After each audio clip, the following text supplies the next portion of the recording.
Sidang jamaah rahmatullah.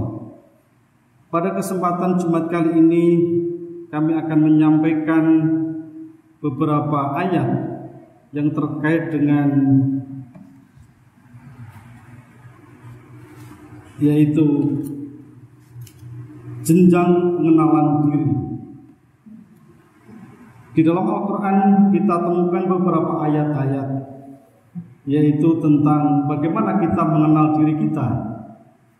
Kalau kita mempelajari, ketika kita membaca kitab-kitab tasawuf, kitab-kitab etika, kitab-kitab moral, bahwa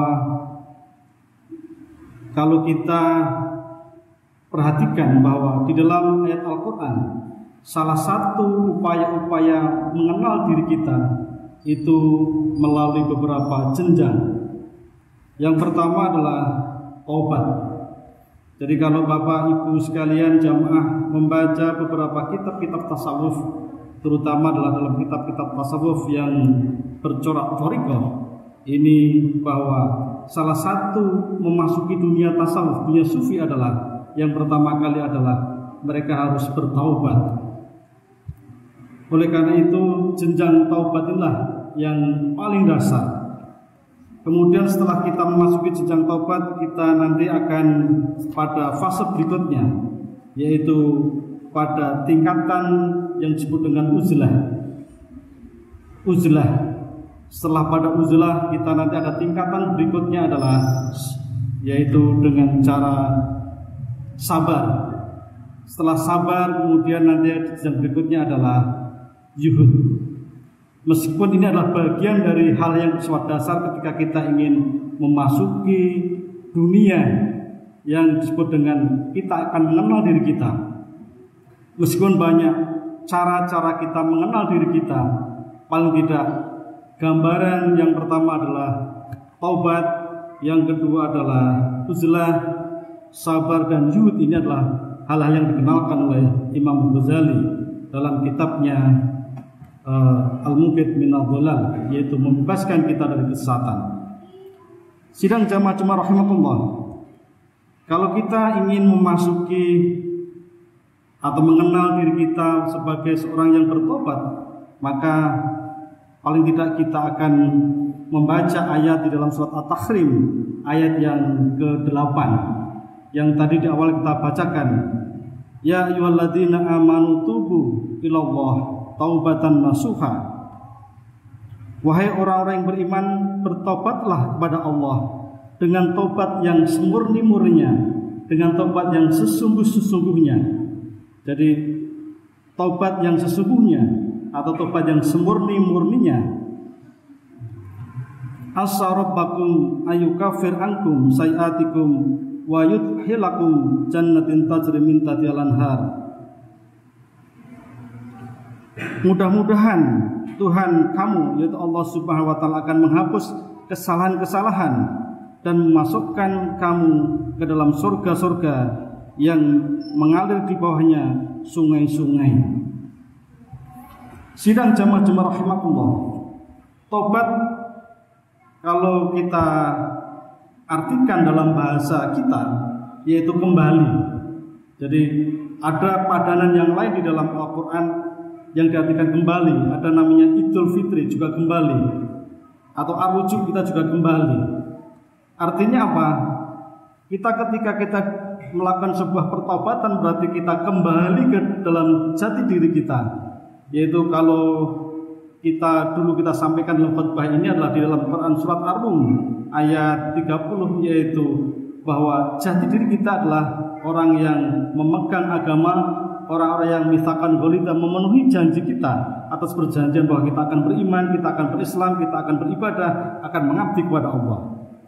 Oleh karena itu, kalau kita bicara pengertian taubat di sini adalah sebagaimana para ulama selalu menyampaikan bahwa yang dimaksudkan taubat adalah arujuk minal muhallafah ilal mufaqqah.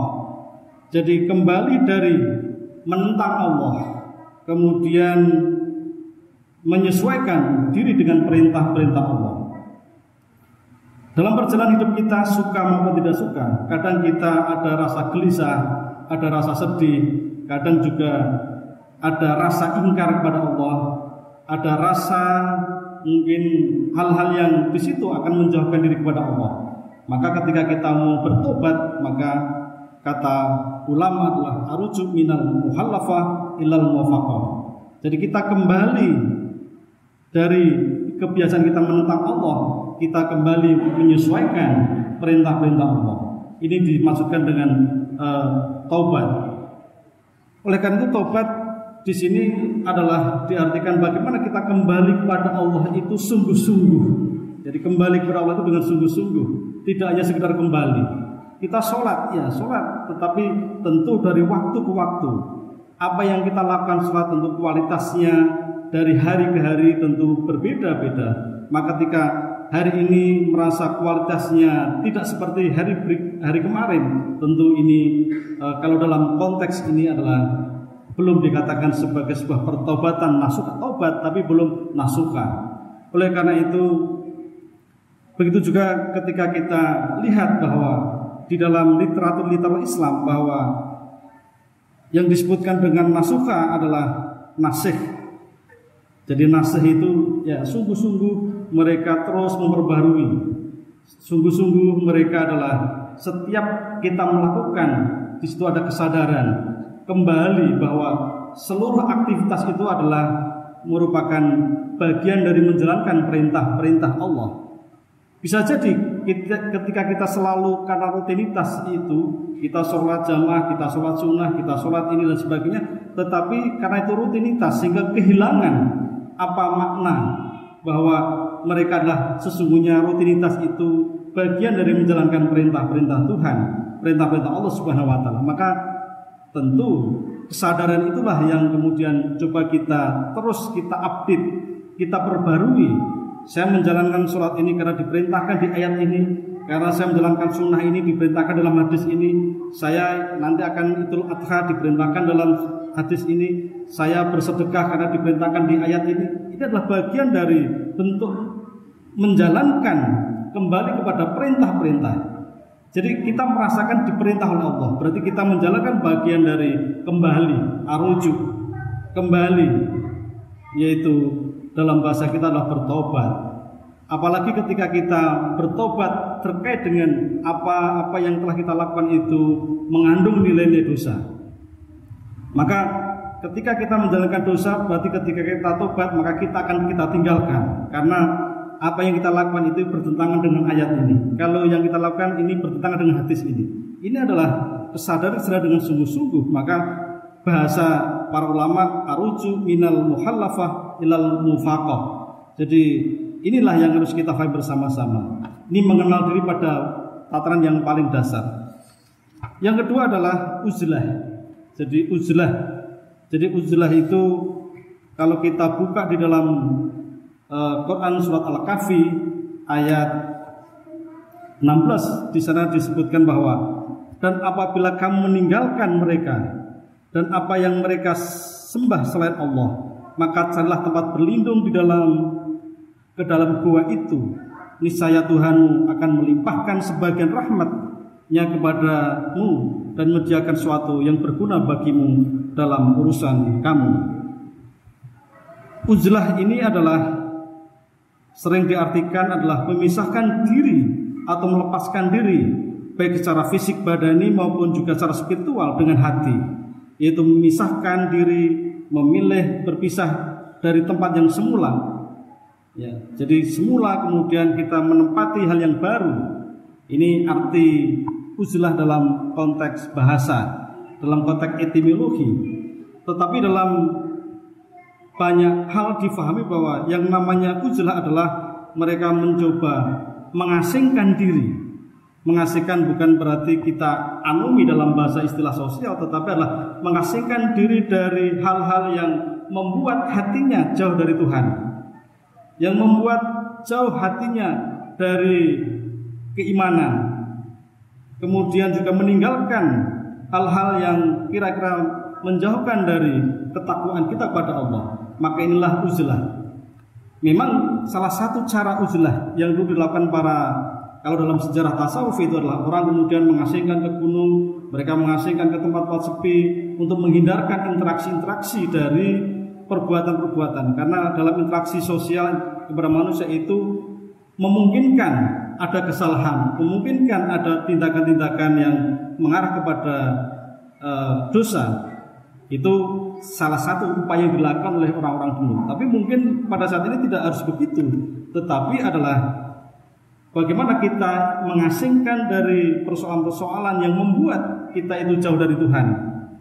Maka mungkin bagaimana kita menempatkan lingkungan, bagaimana lingkungan di masyarakat menempatkan lingkungan kerja kita dengan sungguh-sungguh, sehingga ketika itulah kita akan terjauhkan dari perbuatan-perbuatan yang mengarah kepada hal-hal yang bersifat hanya sebatas dunia, tapi kemudian menafikan dari hal-hal yang mengarah kepada akhirat. Ini uzlah. Jadi uzlah itu saya kira juga bagian dari upaya-upaya untuk mengenal diri kita, bagaimana sesungguhnya diri kita. Karena ketika kita mengenal diri kita, tadi di awal tobat berarti kita, fitrah kita adalah beriman, fitrah kita bertauhid. Tapi karena dalam perjalanan hidup itulah fitrah itu akan mulai menyimpang, maka taubat, uzlah ini bagian dari upaya-upaya untuk mengenal diri kita. Yang ketiga adalah sabar. Sebagaimana disebutkan di dalam Quran surat Al-Luqman ayat 17, yang artinya, hai anakku, dirikanlah sholat.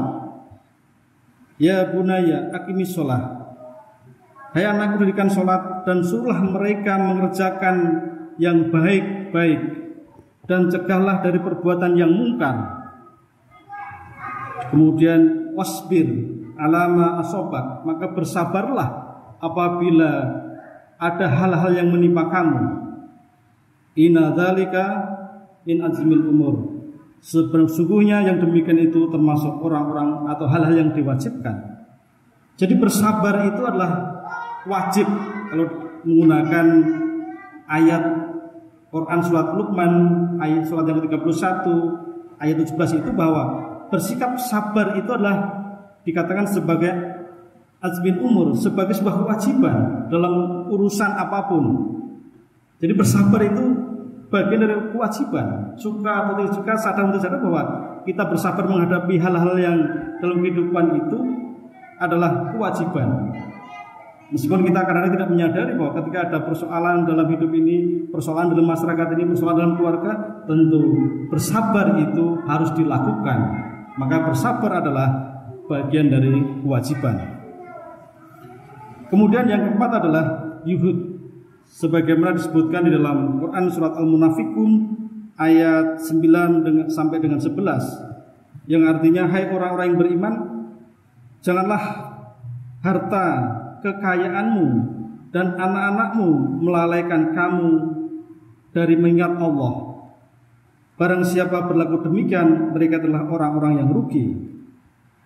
Dan nafkahkanlah sebagian rezeki yang kami berikan kepadamu sebelum maut datang menjemput salah seorang di antara kamu, dan ia akan berkata, mengapa engkau tidak memberi waktu kepadaku barang sejenak? Aku akan bersedekah sebanyak-banyaknya dan akan menjadi orang-orang yang saleh. Tetapi Allah tidak akan menangguhkan waktu seseorang bila ajal yang menentukan pada sampai waktunya. Allah tahu benar apa yang kamu kerjakan. Sidang jamaah Jumat rahmatullah, mengenal diri yang keempat adalah yuhud. Saya kira istilah yuhud sudah tidak asing lagi. Yuhud yang selalu diartikan bagian dari lawan dari mal atau harta. Maka yuhud selalu diartikan sebagai ar-raghaba an syai'in wa tarakuhu, yaitu tidak tertarik kepada sesuatu yang meninggalkan. Sehingga yuhud itu selalu diartikan sebagai orang-orang yang menjauhi dari kesenangan. Kesenangan itu adalah yang diukur dari materi. Jadi orang membatasi kesenangan. Kita punya mobil, kita punya rumah mewah, itu kesenangan itu dibatasi dalam hati kita. Kita membatasi kesenangan itu. Meskipun itu menjadi kita, tapi kemudian kesenangan itu dibatasi. Maka itulah bagian dari hal-hal yang dinampakkan sebagai sesuatu yang zuhud. Maka meskipun secara ekstrim zuhud itu selalu diartikan meninggalkan dunia kemudian hanya berpikir persoalan akhirat, tapi banyak juga diartikan bahwa zuhud itu adalah membatasi kesenangan-senang yang bersifat duniawi itu, tetapi kemudian sebagian kesenangan itu kemudian kita peruntukkan untuk memperoleh kesenangan di akhirat. Maka di dalam ayat ini jelas sekali, ya ayyuhalladzina amanu la tulhikum amwalakum wala auladakum